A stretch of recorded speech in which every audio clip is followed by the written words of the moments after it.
Eruptions. Eruptions are caused by various different events, but commonly this is when water is taken down into the mantle through a subduction zone. A subduction zone is where two tectonic plates converge and one plate is thrust beneath the other, and this results in geohazards, like earthquakes or volcanoes. About 50 volcanoes erupt every year. The Earth's surface is made up of lots of tectonic plates, which shift and slide up against each other. Volcanoes are generally found along the lines of the tectonic plates. The Earth's core. The Earth has many layers, but the three main ones are the Earth's crust, the many miles of mantle, and then finally, the Earth's core. Right, now we've got our template all sorted out, the eye holes all cut in place and then taped around the edges with its rough pieces. So you've got your two handles, your eyes, your face. Now we're going to add all the templates to fill it out. So we get our 3D elements going along. So we've got our nose, we've got our eyelids, we've got the volcano at the top and our mouth down here. You can add more to this as you go along and you should get the idea. Now alongside this there is a guide, and on that guide there's a step 2 how to do all this along with this video, but there's also a templates page. Now, as I've said 100 times before, all the measurements are slightly different, so they have to do it to suit your own design.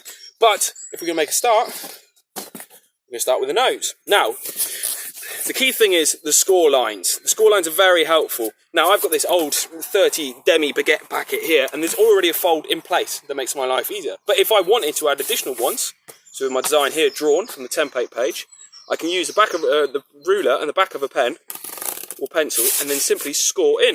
Now the trick I've generally found is if you have the ruler line like that and you score in, you score on the outside as opposed to doing it inwards. Then once you've cut this shape out, you should have something like this. Wahey! So we're going back to our mask. Now the joy of this is that when we've got that on the template, then you can then mark it out. Now you notice this one is slightly too big, so you could trim this off if you wanted to, or make it shorter and longer. And you see here, you hold in position, you mark using your centre line to run around there. And then once you've got those lines, get your ruler again, there you go.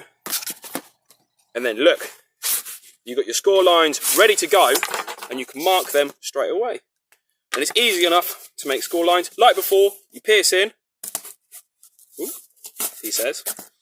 And as you pierce, you go like that, and then look, it's a simple little process of that, and then you cut up. Go nice and slow and careful, and you get the idea.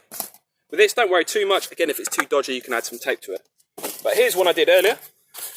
It's all scored, and then look, we slot our tabs in. So 1, 2, and away we go. Look, we've got a nose. And the joy of this is now we add PVA here, and PVA here, and we tape down. And that's how we go. And that's effectively how we're going to do all our templates for our eyes, eyelids even, our volcano and our mouth, and I'll get to that in a second. Brilliant. Right, so we've got our nose completed, and now we're going to move on to the various different bits as discussed. So we've got our eyelids, we've got our volcano bit, and we've got the mouth. Now, the best thing about this, like I said, is to find cardboard that fits. So even before you start, you can test out the sizes and go, oh, okay, I want them to be that size and make it work. And then again, using the template page, get your templates, get drawing up, get scoring, and you should end up with something like this. This is a template, but you can make it narrower and longer. And then subsequently, same process as the nose. We mark our tab lines, we score into it, and we place in place through the slots. And then very quickly, as you can see here, although it's going to take longer for you because you've got to build all the pieces, and I have them all prepared, you get the idea. Now look, we've got an eyelid. Now look, you could even do a second eyelid here underneath if you wanted to make it really jazzy. We've got some tape left over. But it didn't have to be that big, it could be smaller. But then for the purpose of this, let's just get the two eyelids going and rocking along. Anyway, but you see what I mean already. Here we go, and we'd add PVA, of course, and tape, like before. But you see that. Now the tricky bit is when you come to the mouth, because it's slightly variation in it. So the template will show you a shape like, it says, like this. Now similar to before, we got a nice triangle shape here, like so, that then is measured to that sort of length across. But then we have an additional smaller triangle that comes up. Now you can make this larger you want, so it forms almost like a diamond or a kite, you could say.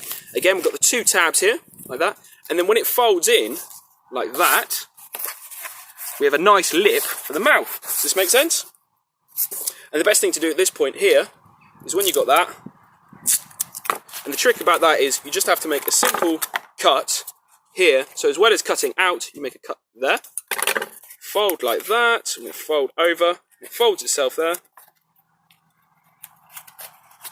And again, pardon me. And again, we slot in, get that out of the way, and hey presto, look. And again, PVA, tape, put that down, and look, we've got a nice looking mouth. You could even add, if you wanted to make it a bit more funky as you go along, you could add another one at the top here, like that, or some lips, or something like that. Anyway, the idea is imagination to go for it. So now we've got our mouth completed, we're going to move on to the trickier part, which is the volcano top, and that will complete our base shape altogether. Now, again, looking at the templates page, you've got something that's designed a bit like the mouth, but larger with the kite. So you have a large kite, or diamond shaped, and you've got score lines going down, across, and on the tab lines, and here. But you've also got an extra tab here. Now, what you need to do is, the key thing is to cut that bit here on the smaller of the two sides, and then when it all folds together, you should have something that looks like that. So that when it goes onto your shape, and you start with the two big tabs at the back, so slot that in. This all being marked out, scored even, and then cut. And then you see here, we got like that, and that bit then goes down, and then the tab at the front that you have folds over, and very carefully slots in place. Then again on the back, you'd use PVA and tape, and I'm just going to tape that just into position now quickly, just for this purpose. Obviously we're motoring along here, but you see here, look, rather fantastic. We've got that volcano shape, it's all sorted, and you can move along. Now at this point it's quite exciting because you can add your own textures, shapes and designs as you go along to make it your own mask, to personalise it, and you can use all your extra bits, all your cut-offs, and go from there. And you'll generally find that a lot of your offcuts are the same size of each other. So what you can do on one side, you can do on the other. So look, you can start building up various different shapes and sizes. And there's some fun techniques. You can use a fork with corrugated card, and you can see here, if you run the fork in like so, a bit far, there's a little gap in between the teeth, and you can just open it up, and very carefully, you get yourself some great corrugated shapes. And then look, you've got some fantastic texture, which then if you PVA as you go along, and then look, you can make lots of different shapes and sizes, cut loads of different triangles up, and you could add teeth here if you wanted.